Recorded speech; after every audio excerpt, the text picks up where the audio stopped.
Election कमिशनच्या ऑर्डरमध्ये त्यांचं असं म्हणणं आहे, इलेक्शन कमिशनचं असं म्हणणं आहे की तुम्ही पक्ष जो आहे तो प्रायव्हेट एंटरप्राइज म्हणून चालवत होता. म्हणजे शरद पवार चालवत होते एका पद्धतीने, प्रायव्हेट फिफडम एका पद्धतीने. दुसरं असं त्यांनी त्याच्यामध्ये म्हटलेलं आहे की ज्या पद्धतीने पवार साहेबांची निवड झाली ते काय नॅशनल कन्व्हेन्शन झालं, त्याच्यासाठी जे खालतून प्रतिनिधी निवडायला लागतात, तुमचं डिस्ट्रिक्ट प्रेसिडेंट्स असतील आणि त्यांचे प्रतिनिधी असतात, मग ते राज्याचे प्रतिनिधी निवडतात, मग ते नॅशनल कन्व्हेन्शनला येतात. ती सगळी प्रोसिजर जी आहे ती निवडणुकीच्या ऐवजी अपॉइंटमेंट या पद्धतीने की त्यांनी अपॉइंट केलेलेच प्रतिनिधी येऊन राष्ट्रीय अध्यक्ष निवडणार, हे पार्टीमधल्या डेमोक्रेसीला धरून नाही अशा पद्धतीचं त्यांचं ऑब्झर्वेशन. दोन गोष्टी आहेत त्यात. एक म्हणजे निवडणूक आयोगाला हा अधिकारच नाही.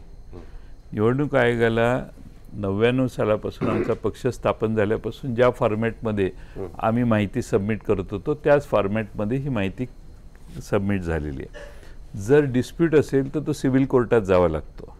ओके. यापूर्वी काँग्रेस पक्षामध्ये डिस्प्यूट असले तर सिव्हिल कोर्टात जायचे, निवडणूक आयोगाकडे जायचेच नाहीत कधी.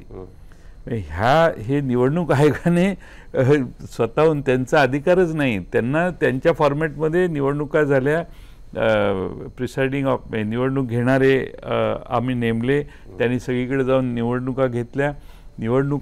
मग निवडणूक आयोगाला प्रत्येक देशातल्या पक्षाची तालुका जिल्हा राज्य पातळीवरच्या निवडणुकीत ऑब्झर्व्हर पाठवायला पाहिजेत. असं काहीच नाही आहे. They don't have any mechanism. आम्ही उलट सिस्टमॅटिकली निवडणुका घेतल्या, देशभर निवडणुका झाल्या, असे प्रतिनिधी देशातले तिथं आले, त्यांच्यासमोर पवार साहेबांची सगळ्यांनी हात वर करून निवड केलेली आहे, त्याचे व्हिडिओज आम्ही सबमिट केलेले आहेत.